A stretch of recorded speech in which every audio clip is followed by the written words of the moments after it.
Thank you.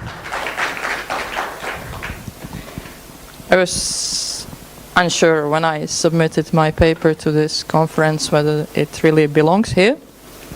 But then again, a good Office suite is integral part of good desktop experience, and it will probably stay that way for a long time to come. I usually like my next slide is my vanity slide, but I made an exception today. And I would like to use this opportunity to thank the organizers of this conference to making this conference very diverse, and not only very gender diverse, but also very colorful. So I spilled the beans already. I'm a LibreOffice developer. I'm one of the people who brought the KDE Plasma integration to you. But no way I want to make an impression that I'm the only one. All those folks contributed either code or testing or endless effort to triage bugs. Unfortunately, none of them is here today, but maybe they're watching online, so maybe we can give them some small round of applause. Thank you. Yes, LibreOffice on KDE Plasma. So some things I will be saying here, or in fact most of the things are not specific to LibreOffice. So if you have any cross-platform application that already works on, I don't know, Windows and Mac, and you want to bring it to the Linux platform, you will probably have to go through many of the steps I'm outlining here. Not all the steps, some of them are specific to LibreOffice, but many of them aren't. So first of all, we will look what does it mean, in fact, when we say if the software is multi-platform, what basic functionality we have to implement when we want to integrate it to the other platform, then not so basic functionality, some nice to haves. And so I presume everybody knows what LibreOffice is. There's nobody who would not know. Oh, what? So it's the best free and open source Office suite out there. And the foundation that sustains and supports LibreOffice is called the Document Foundation. But LibreOffice is not the only project under the roof of the Document Foundation. The other one is Document Liberation Project, which brings the set of filters to the users that enable them to import the documents from many legacy formats and save them in the open formats. So when did it all start? It all started in 1984 when a broad dude named Marco Behrens created a word processor for his 8-bit computer. This word processor was called Star Writer. And he later built a successful company around this word processor, then added a spreadsheet application and presentation application to the portfolio. And the company was so successful that in 1999 it got acquired by Sun Microsystems. And urban legend has it that for Sun Microsystems it was cheaper to buy the company than to buy Microsoft Office licenses for everybody. After the acquisition, Sun Microsystems open sourced the product that was called Star Office and renamed it to OpenOffice and released its first version, OpenOffice 1.0, in 2002. And then the life was nice and dandy in the LibreOffice land for the couple of years until Oracle bought Sun Microsystems. And eventually in 2011, Oracle disconnected OpenOffice and donated the source code to the Apache Foundation and laid off all the developers and contributors that were employed by Sun Microsystems. But before all of this happened, in 2010, a group of concerned community contributors said enough is enough and kind of stood up against what they perceived as the corporate overlords and forked the project and renamed it to LibreOffice. Nowadays, OpenOffice somehow struggles to get even elementary security bugs fixed, while LibreOffice has a very vibrant, very lively contributor community and user community, several companies that provide commercial support, and it's used by organizations and companies worldwide. And then, to complete the efforts of the fork, in 2012, the Document Foundation that supports LibreOffice, the non-profit entity, was established. So, LibreOffice is a multi-platform software, but what does that mean? Well, that it runs on multiple platforms, multiple operating systems, and the operating systems officially supported by the Document Foundation are 3. That's Linux, that's Windows, and that's Mac. What does this mean is that Document Foundation ships the binaries and packages for those 3 platforms daily and provides official releases twice a year.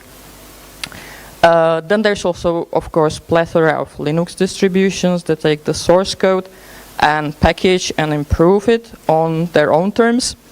And then there's a couple of non-official platforms maintained by volunteers, mostly on Unix-like operating systems such as FreeBSD and Haiku. So, since we are on Linux Application Summit, how does it look on Linux? Does it look like this? One front end to rule them all? No, unfortunately, or maybe luckily it doesn't, because we can have both, or maybe all 3 of them. So on Linux platform, LibreOffice comes with 3 different front ends. The one of them is very legacy, very old and very ugly, and it looks like Windows 95. Hardly anybody uses it today. Then we have the GTK-based integration into GNOME desktop environment, and then the Qt-based integrations into KDE desktop environment. The GNOME integration was started like on GTK2 by Michael Meeks, later ported to GTK3 and brought to perfection by Quaylen McNamara. Qt KDE integration started about the same time by Jan Holešovský, was later ported to KDE 4. Unfortunately, and I will talk about that later, we couldn't simply take the KDE 4 code and port it to KF5. It was not possible, so we had to write it from scratch, and the intermediate step happened in LibreOffice 6.1 in 2017, when we still had the GTK user interface, and over that, like some elementary integration of Plasma file picker done by Million Wolf. And later, at the end of 2017, first Qt-based proof of concept was developed by Jan Marek Logowski. So, if we have a multi-platform code, does it usually look like this?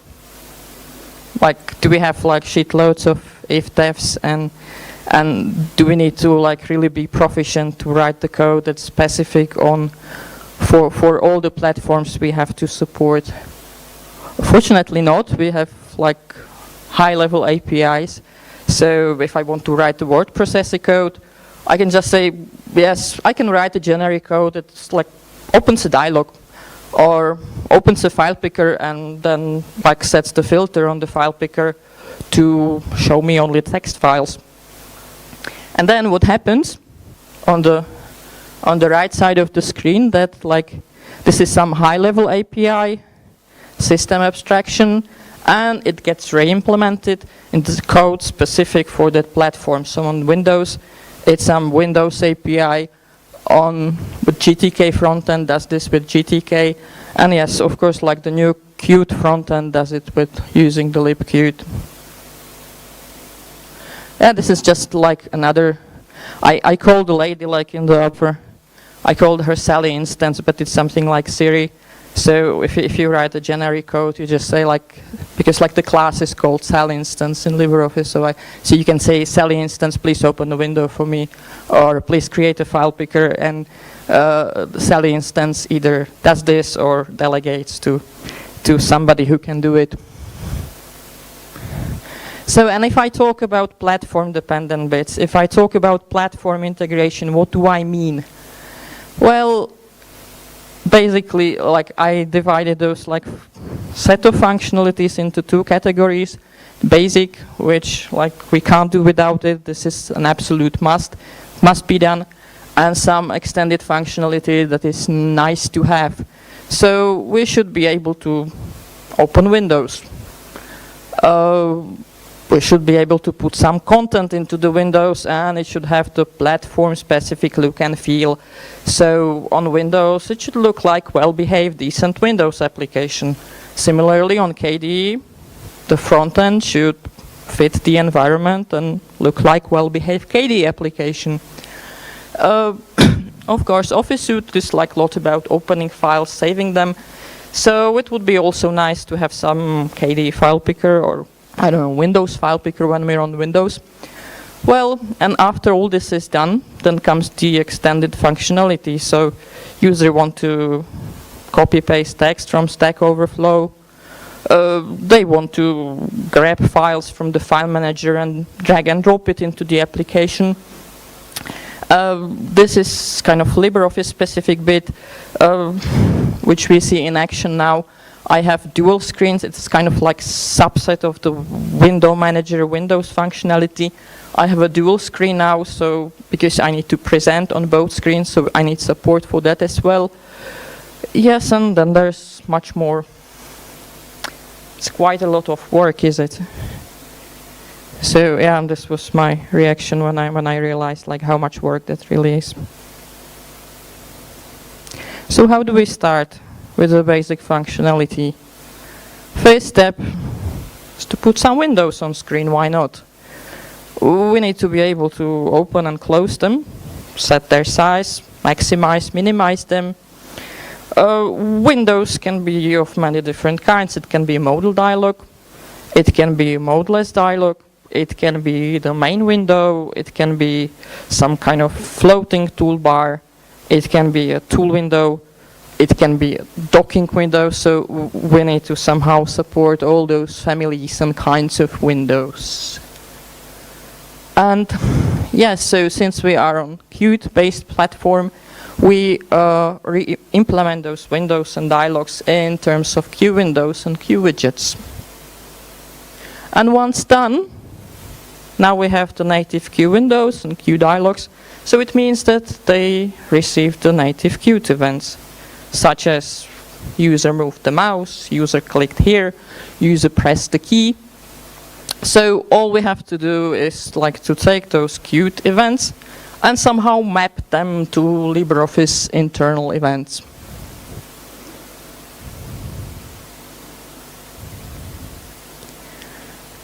And so now we have the windows. The windows respond to the events. And it's time that we put some content in. So there are like somehow two ways this can be done. We have a native window, so we can put native widgets in. But that's quite lots of work and writing lots of code. So we went a simple way and we used the Q Painter and Q Style.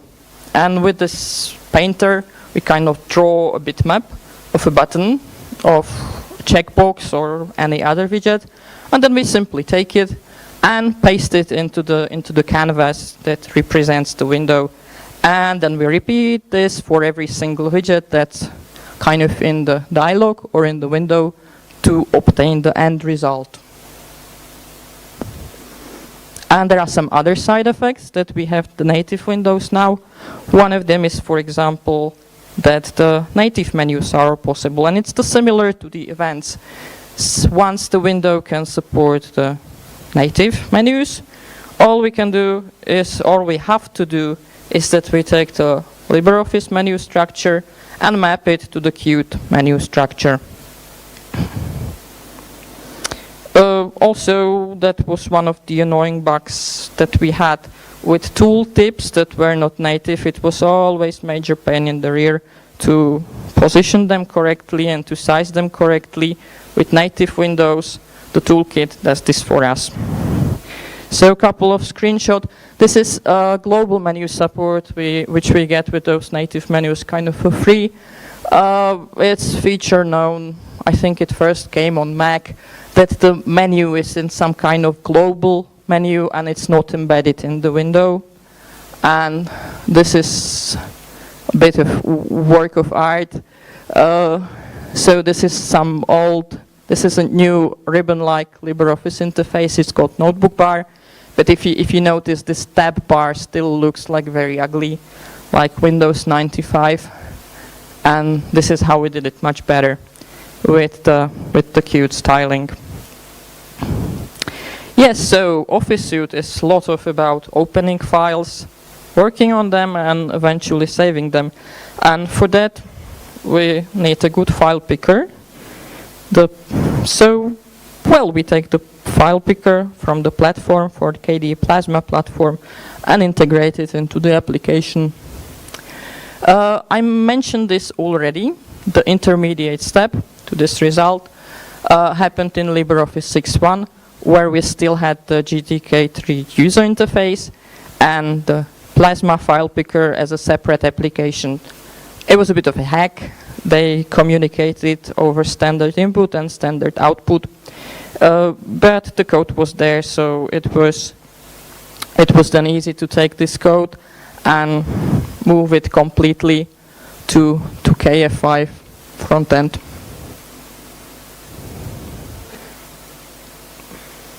Yeah, so here like similar picture than we have already seen. Sally instance that asked the Joe KF file picker to open a file picker. So what do we do with the file picker? Well, of course, open it, close it when we don't need it anymore.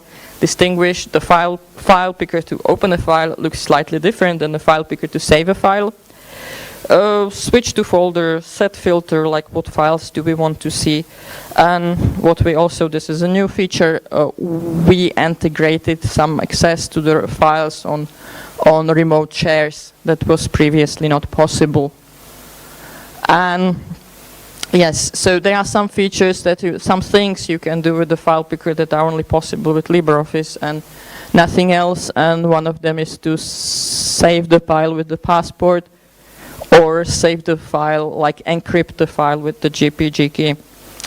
And for that we have those fancy checkboxes, or eventually list boxes. So we have to be able to kind of integrate those checkboxes or list boxes that provide this extra functionality to the file picker, and we need to be able to get and set their value. Yeah, so a lot of work is done.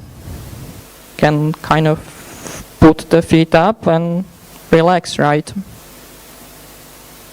Oh. Since this basic functionality got merged into LibreOffice Master, and users started to download the daily builds and report bugs.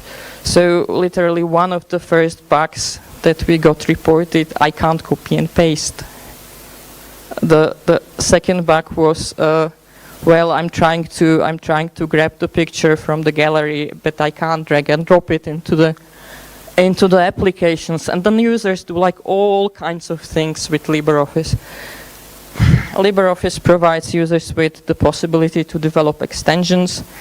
We have the presentation applications, so the users create slideshows. They put all kinds of content into their slideshows, such as videos, animated GIFs, some OpenGL slide transitions. And what was also missing in the old, what is a new feature, is the accessibility. So now the new Qt 5 based interface is fully exposed to the screen readers. So yes, copy and paste. Well, there's internal and external copy and paste within one application, or like two from external applications to LibreOffice. To make things more complicated, you can paste many kinds of data. You can paste image, pictures, well, text, HTML, and to make things even more complex, there's something like selection keyboard on clipboard on X11 to kind of put the highlighted text or highlighted image into the clipboard. Yeah, so this is how it was implemented. Internally, we use Q clipboard abstraction and the MIME data to get the content like from one LibreOffice application to the other, but also from external applications to LibreOffice. And similar story with drag and drop. We can like drag and drop stuff within LibreOffice, but also like from externally from the file manager or some other text editor. And it's similar to clipboard. Here we also have to keep in mind that the data types with drag and drop or copy and paste can be of different kind. So similarly to copy and paste, we used Q MIME data abstraction to implement this. One of the, and this is kind of LibreOffice specific bit, what LibreOffice does is that it provides users with the platform tools to implement their own extensions. That means some extra functionality that doesn't belong to the core, but user can install it like similarly to Firefox as some kind of additional package. So if you, I don't know, want to develop an elaborate template management system for your organization, it makes little sense to kind of strive to merge it into LibreOffice core, but it makes a lot of sense to develop it as your own extensions. And what extensions typically do? Well, what the LibreOffice core does. So you need to open and save data, or you need to open your own user interface, or you want to ask LibreOffice core to open some user interface on your behalf. So yes, they access the user interface, and the problem with Qt is that every single operation with the user interface has to happen in the main thread. And this was a problem we did not think about. So when we did not take this into account in our design, and then the users were getting all kinds of deadlocks and all kinds of weird crashes. So we had to identify some sticky points in the API and somehow force all those operations that access UI, that operate with UI, put them into the main thread. Another LibreOffice specific bit is, yes, what I'm doing right now is the slideshow that can sometimes run on multiple screens, like right now. There can be multimedia content in the slideshows, which is what we handled like through embedded Q windows. And also there can be OpenGL content in the slides, and also OpenGL can be used to implement beautiful slide transitions.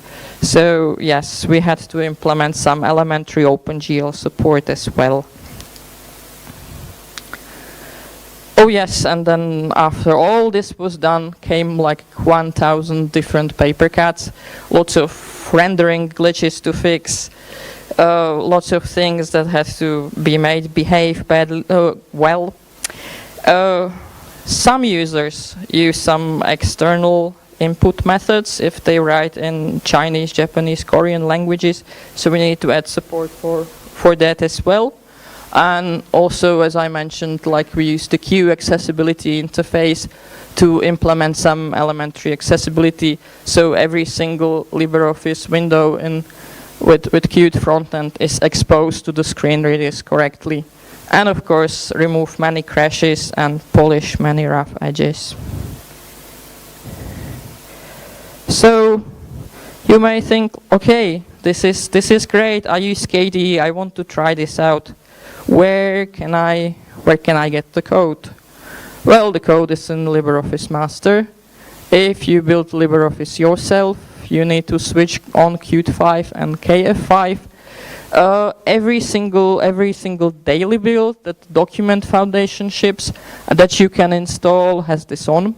so you can download the daily build. It's already shipped with LibreOffice 6.2 that came out in February this year.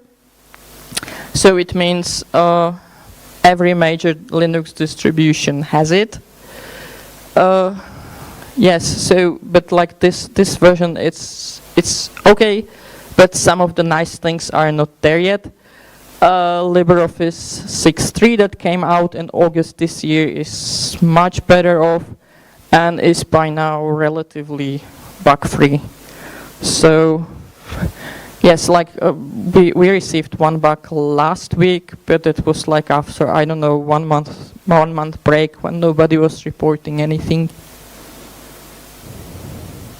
So any questions or comments or constructive criticism?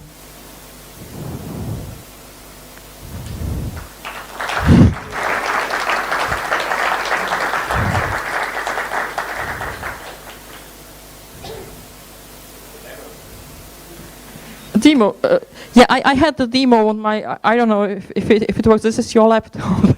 I had a demo on my laptop, but like it wouldn't work with this project, unfortunately. It's a hardware problem.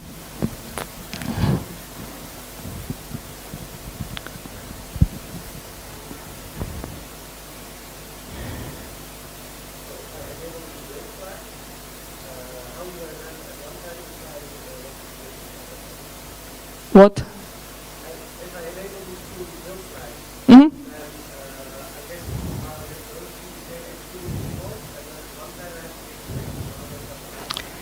So there's some automated desktop detection. If you have KDE desktop, so this is what you get by default. If you have GNOME desktop, you have to set some environment variable.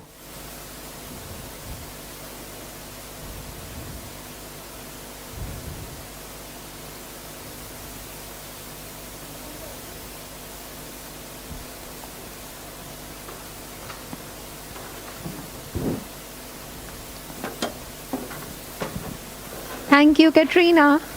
Here's the gift. Oh.